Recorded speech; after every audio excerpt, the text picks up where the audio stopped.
j'étais en stagiaire, j'étais à 3300. 3300 francs Pour un stagiaire. Hein. pour un stagiaire.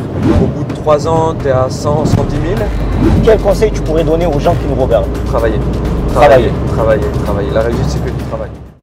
Bonjour à tous, deuxième épisode du Blabla View.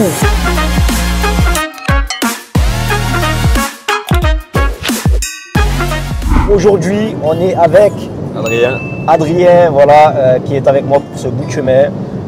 Donc là, on rentre en Suisse. Donc il va parler de son parcours, quel âge il a, dans quel domaine il travaille, pourquoi avoir choisi la Suisse et pas une autre ville ou un autre pays. Donc il va nous raconter un peu son parcours. Donc voilà, tu peux te présenter s'il te plaît à nos téléspectateurs. Salut tout le monde, moi c'est Adrien, du coup dans le Blablacar pour rentrer à Genève ce soir, jour de premier de l'an 2023. Ouais, bonne année, ça y est, on est en 2023. Hein. Donc nouvelle résolution. Gagner plus d'argent. Non, je rigole. Nouvelle résolution, avoir le permis. Avoir le permis. Ah, du coup, tu n'as pas le permis. J'ai pas le permis. Okay. C'est pour ça que je fais des Blablacar. Ouais. Et il est grand temps que je l'ai, permis. Et pour monter en Suisse, du coup, où je suis depuis 2 ans. 2 ans. Et où je fais donc du trading de pétrole. Trading de pétrole. Voilà, c'est ça. Incroyable. Plus précisément, en fait, de l'analyse économique. Je fais des algorithmes en fait pour essayer de prédire les cours des matières premières, enfin du pétrole quoi, en particulier, et aussi du fret maritime sur le pétrole. Et c'est un domaine très recherché en Suisse ou c'est la Suisse. Genève en particulier, c'est vraiment la capitale du trading de matières premières parce que tu as l'environnement légal en fait qui s'est mis là-bas. Tu as plein de boîtes qui se mettent là-bas. Tu as un peu Singapour qui est pareil en Asie. Et Genève, parce que c'est la ville de l'ONU, parce que tu vois, tu as tous les gars qui font des relations internationales. En fait, le trading le négoce, l'import-export de pétrole, c'est lié à des questions de géopolitique et beaucoup de choses se règlent à l'ONU. Et être aux premières loges, pouvoir discuter au jour le jour avec des gens qui sont dans les institutions internationales, ça permet aux gens d'avoir, si tu veux, un petit pied d'avance.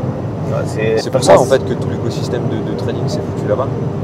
Et c'est vrai que c'est particulièrement intéressant au quotidien. On voit des tankers un peu partout. Surtout en ce moment là avec la Russie. Ah ouais, ça doit être un peu compliqué là. C'est dingue. Alors là du coup je travaillais pour la société d'État Azeri. Ouais. Il y a beaucoup d'entreprises dans ce domaine ou mais il y en a plein. Mais après il y en a certaines qui sont plus grosses que les autres, c'est pas le même profil, tu vois. Tu vas avoir les Total, les majors là, les Total, BP, Shell et tout. Eux ils ont toute leur infrastructure partout dans le monde, ils sont obligés de faire un peu de trading, mais c'est pas des boîtes de trading à proprement parler. Genre ils achètent à leur plateforme et ils revendent à leur raffinerie. Donc de bout en bout, ils niquent leur propre groupe, tu vois. Ouais. Mais attends, pour essayer de vulgariser un peu ton domaine, ton métier du coup, ça consiste en quoi réellement? Juste de trader donc à la hausse, à la baisse, voilà. Alors les cours du pétrole de ces entreprises-là, c'est d'organiser les flux où est-ce que le pétrole va être distribué dans le monde. Ouais. De là où il est produit à là où il va être consommé. Ok. Et en gros, le but, c'est d'arbitrer dans le temps et dans l'espace. Alors quand je dis arbitrer, ça veut dire en gros, voilà, mon pétrole, il est sorti du Mexique. Ouais. Dans la mer, donc en pleine mer, ouais, du brut. Et donc déjà, premièrement, je vais avoir besoin d'un cargo qui va amener de la plateforme en mer à la côte. Ouais. Il peut être amené aussi, alors là, il va être raffiné à Houston, disons. Donc déjà, tu vas faire un premier trajet.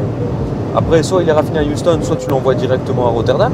Ouais. Parce que le prix du diesel, disons, est plus cher à Rotterdam. Donc tu vas faire plus d'argent avec ton pétrole raffiné à ce moment-là. Ah ouais. Donc en gros, tu essaies de calculer, sur 100 000 tonnes, tu fais les produits en croix et tu dis, voilà, ça me fait tant d'argent. Et puis si je le fais à Houston, ça va me faire que ça. Allez, je l'envoie à Rotterdam et tu regardes le coût du fret maritime. Ouais. Le fait de l'envoyer du point de Houston à Rotterdam, est-ce que le prix du fret est supérieur ou inférieur à la différence de prix du diesel à Rotterdam et à Houston? Ouais, donc dans l'idée, c'est ça quoi. Donc ton domaine, donc du coup, c'est vraiment de gérer en fait le transport, d'envoyer le. Ouais, c'est ça. Savoir c'est quoi le meilleur prix. C'est ça. Pour le raffinage, du coup. Voilà, c'est ça. Donc, parce que moi aussi, c'est pas du tout mon domaine, donc c'est un peu un domaine spécifique. C'est pas tous les jours. c'est pas tous les jours qu'on reçoit sur BlablaView. Voilà, c'est le deuxième BlablaView de la chaîne et c'est déjà incroyable. On est très content de t'avoir dans ce deuxième BlablaView du coup. Ouais. Et non, mais en fait, c'est vrai que c'est une industrie en elle-même. Après, ça touche tous les pans de l'économie. Ouais, bah c'est-à-dire qu'on est tous concernés. Tu as mis du pétrole là dans ta voiture avant de prendre moi, je suis chauffeur routier, du coup, j'ai besoin tous les jours de diesel. Du coup, tu as quel âge? Alors, moi, j'ai 26 ans. 26 ans. J'ai 26 ans, j'ai grandi à côté de Marseille. Donc, tu es Marseillais quand même. Ouais, c'est ça. Et en gros, j'étais au lycée du Puy, peut-être tu connais. Ah, pas du tout. À côté d'Aix-en-Provence. Ouais. Et en gros, j'ai fait une prépa maths spé, enfin une prépa ingénieur quoi. Prépa ingénieur. Juste après mon lycée, j'ai fait 2 ans à Cézanne, au lycée Cézanne à Aix. Et c'était tard, pas un chien. Tard, pas un chien, j'en pouvais plus. C'est combien d'années du coup, c'est combien d'années? 2 ans. 2 ans. C'est 2 ans. Après le. T'en baves après le bac. Après le bac. 2 ans après le bac. Voilà, et en gros, tu fais 12 heures de mathématiques théoriques pures par semaine, 8 heures de physique pure, et les 12 heures comprennent en général 2 à 3 heures d'informatique, les 12 heures de maths. Donc c'est 9 heures de maths, mais 12 heures si tu comptes l'informatique, ou l'informatique en fait c'est des maths. Donc ça s'appelle une prépa? Les classes préparatoires en fait. Préparatoire dans le domaine de ingénieur, c'est pour préparer les concours d'entrée à Polytechnique, Centrale, Mines, Bon, tout ça. Ok, mais ça peut, en fait, après c'est varié, du coup, tu peux avoir plusieurs domaines grâce à ça. Ah ouais, il y a 200 écoles d'ingénieurs, tu peux faire tout et n'importe quoi. Et moi, tu sais que j'ai même pas fait d'école d'ingénieur du coup. Ah ouais, en fait, j'ai fait une école de commerce. École de commerce, et tu t'es retrouvé dans le pétrole? Ouais. Non, un truc de fou. Franchement, il se passe des trucs de fou dans ma vie. Je dis ça normal, mais il se passe des trucs de fou dans ma vie. Exemple, un petit exemple? Non, bah là, ce qui se passe par rapport au quotidien, tu vois des trucs de fou. Tu vois des trucs de fou dans ce milieu. Et du coup, pourquoi tu n'as pas trouvé du travail avec un bon salaire côté français? Dans le sud, tu n'as pas pu rester dans le sud? Mais parce qu'en France, tu n'as pas de bon salaire. Ah t'es pas bien payé en France, tu sais bien. Oui, bien sûr, mais bon, pour les gens, tu sais, les gens qui nous regardent, ils ne savent pas forcément. Ouais, mais alors, donc tu peux l'appliquer à ton salaire, c'est la raison pour laquelle toi tu vas à Gex. Ça, ouais. Mais même pour un banquier, alors déjà, il n'y a pas de trading de matières premières en France parce que c'est surtout dans Londres, Genève, Singapour. Tu vois, c'est les gros centres de trading de matières premières. À Paris, il se fait quasiment rien. Déjà de 1, mais même si j'avais voulu être banquier, que je fais un truc dans la finance, alors déjà pour moi la banque c'est un peu mort, il y a beaucoup de bullshit, déjà de 1. Et puis en plus, tu vas être banquier à Paris pour le même travail, en sortie de diplôme. Disons que tu fais banquier d'affaires, tu fais achat-vente d'entreprise, l'ancien boulot de Macron disons. Tu vas être payé, j'avais un pote qui était à Goldman Sachs, qui est la plus grosse banque du monde, à Paris en fusion-acquisition. Il faisait 45 000 par an. 45 000 par an? On va dire un infirmier peut gagner plus que ça. Même un chauffeur routier. Hein. Ouais, les infirmiers sont pas super bien payés, malheureusement d'ailleurs. Mais bref, ouais. Non mais tu vois, c'est insane. Hein. Mais je crois que c'était du net par contre. Hein. Mais bon, quand même. Mais quand même, il fait le même travail à New York en sortie de diplôme. Alors lui, il avait fait Ponts et Chaussées et HEC. Lycée, bac mention très bien au lycée français de Hong Kong, enfin, tueur. Et il aurait fait le même truc à New York, il aurait été à 120 000 par an. 120 000 par en sortie de diplôme. Ah mais donc, en fait la France, on est vraiment sous-payé à tous les niveaux et je pense pas que c'est juste un problème. Alors déjà tu as un problème culturel parce que les gens ils se disent les salariés il faut pas les payer. Alors, c'est complètement con et tu sais ils se disent libéraux, capitalistes ou je sais pas quoi, mais en fait juste tu payes mal tes employés et tes employés se barrent et du coup tu gardes que les gens qui n'ont pas envie d'être motivés parce que les gens vraiment motivés ils se barrent à l'étranger maintenant. Malheureusement, c'est le grand drame de la France d'ailleurs. Comme un peu tout ce qui est médecine et tout. Hein. De ouf. En fait, toutes les grosses têtes, ils partent de la France. Ouais. Bon, malheureusement, en fait, la France, elle a perdu toutes ces grosses têtes avec le temps. En fait, ils forment les gens, mais ils n'arrivent pas à les garder. Et on forme parmi les meilleurs au monde. Il faut voir la Silicon Valley, tous les gars qui sont dans les centres de recherche des GAFAM, et à la tête des GAFAM, celui de Facebook et celui d'Amazon, c'est des Français. C'est des Français. Qui font de l'intelligence artificielle au plus haut niveau. Des mecs, on est connus dans le monde entier pour le niveau de mathématiques qu'on apporte, de formation mathématique. T'as des mecs qui viennent de partout dans le monde, même j'avais vu dans mon école et tout. T'as des Chinois, des Ruskov, des Indiens, des Américains hyper bons qui venaient. Et pour se former, les maths que je faisais en deuxième année de prépa, donc j'avais 19 ans, au début de la deuxième année de prépa, j'avais regardé les mathématiques du MIT à Boston de 3e année, c'était les mêmes. Donc les classes préparatoires en maths théorique, tu es au même niveau, alors que c'est pas du tout reconnu si tu veux dans les classements internationaux, mais tous les recruteurs le savent. Au niveau des diplômes en Suisse, parce que vu que toi tu as fait ta scolarité en France, est-ce qu'ils sont reconnus en Suisse ou tu as dû faire des équivalences?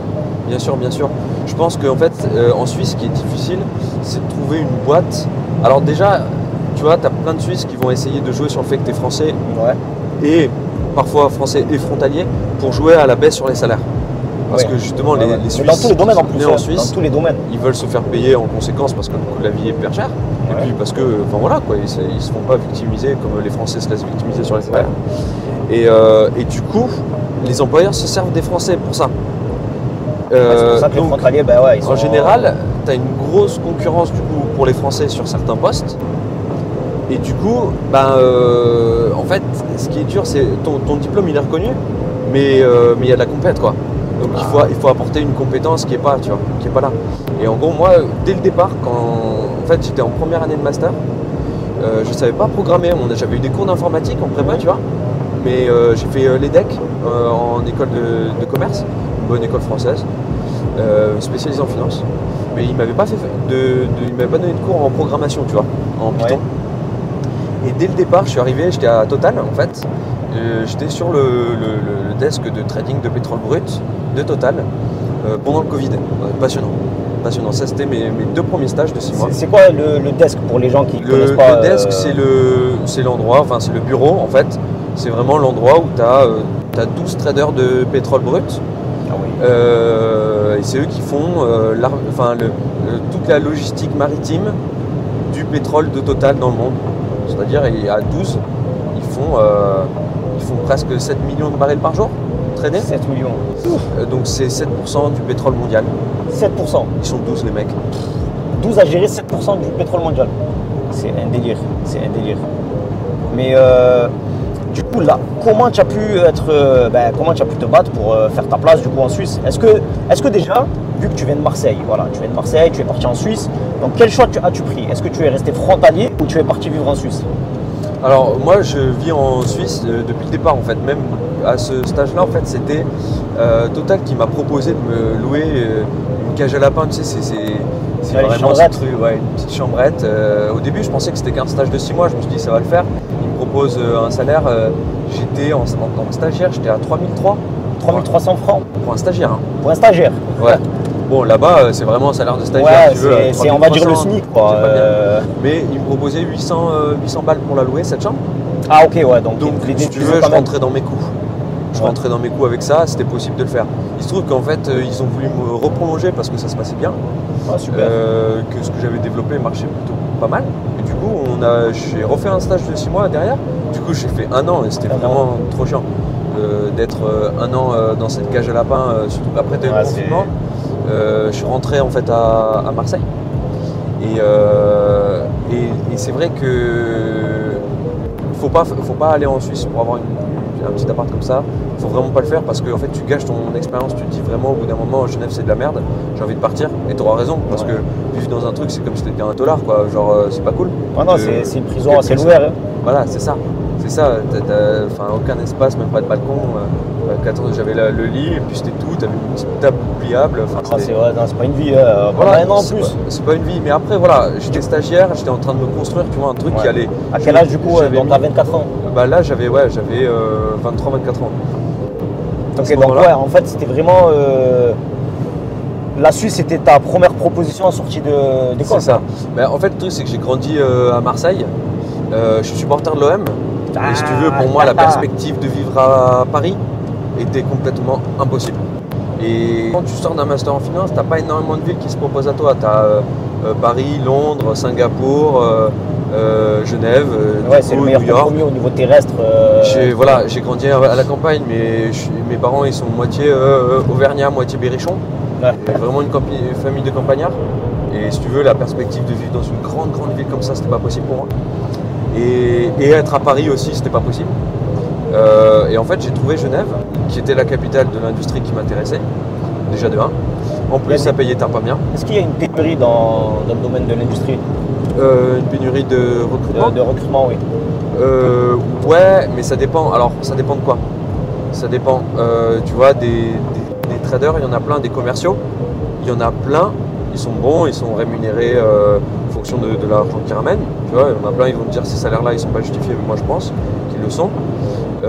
Mais tu vois, par exemple, dans les analyses de marché, ce que je fais moi, ou des modèles mathématiques, la programmation, l'automatisation, ça, il y a une vraie pénurie parce que savoir des mecs qui savent, qui connaissent un petit peu le marché pétrolier et qui en même temps savent programmer, ça c'est chaud à trouver. Donc, tu vois, par exemple, le job que j'avais là, ils ont mis 6 mois à trouver quelqu'un. Et là, je pense qu'ils vont reprendre 6 mois à trouver quelqu'un pour me remplacer, vu que du coup, je vais partir là. Ouais, c'est compliqué. Ah, du coup, tu vas changer de taf là? Voilà, j'ai signé là il y a un mois, donc là, c'est champagne, les gars. Ah, magnifique. Ah là là, incroyable. Donc, on va pas parler chinois.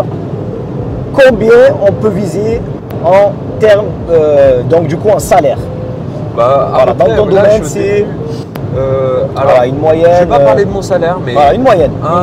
Alors, les fonctions opérateur, c'est celui qui fait toute la logistique. Il appelle le patron du tanker, il envoie les documents, il rappelle au mec du tanker, vas-y maintenant t'arrêtes de fumer ta clope et tu pars parce que sinon je vais avoir des coups. Tu appelles le gars du port, tu essaies de voir quand est-ce qu'on peut accoster. Donc ça, tu fais toutes les opérations. C'est la logistique, la paperasse et tout. Ça, à mon avis, au bout en sortie de diplôme, tu es à 80 000 par an. 80 000 par an. 85 000 par an. Ouais. Au bout de 3 ans, tu es à 100, 110 000. Et au bout de 10 ans, je pense que tu peux demander 150 000. 150 000. Là, je parle du fixe, donc je parle pas des bonus. Ok, sans les bonus. que le fixe. Que le fixe, ouais.